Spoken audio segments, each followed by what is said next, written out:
Hello বন্ধুরা, আশা করি তোমরা সবাই ভালো আছো। আজকে আমি দুপুরে রান্না করেছিলাম চিংড়ি মাছের বড়া।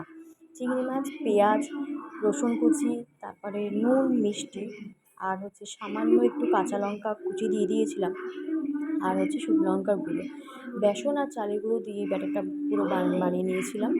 এরপরে আমি একটু কড়াইতে তেল দিয়ে দিয়েছিলাম। কড়াইতে তেল দেওয়ার পরে একটুখানি দেখে নিচ্ছিলাম যে তেলটা গরম হয়ে গেছে কিনা, তারপরে পরপর ছাড়বো। তো মোটামুটি গরম হয়ে গেছিলো। এবার আমি আস্তে আস্তে ভাজাগুলো করতে লাগলাম। মোটামুটি আমার ভাজা কমপ্লিট, দেখতে পাচ্ছেন। পরপর আমি অল্প কটা ছিল, বেশিক্ষণ সময় লাগেনি, আস্তে আস্তে হয়ে গেছে। আসলে ছেলে ছোট থাকতে মানে এত দুরন্ত আমার ছেলে, আমি বুঝতে পারি না আমি ভিডিও করব। আমার কোনো রকমভাবে নাকে মুখে আমার খাওয়া হয়, তো আমি সেরকমভাবে ভিডিও আমি দিতে পারি না। আর এটা আমি করলাম, ভাজাটা করছিলাম, তাহলে আমি দেখি একটুখানি ভিডিওটা করি। আসলে ছেলে তখন ঘুমাচ্ছিল।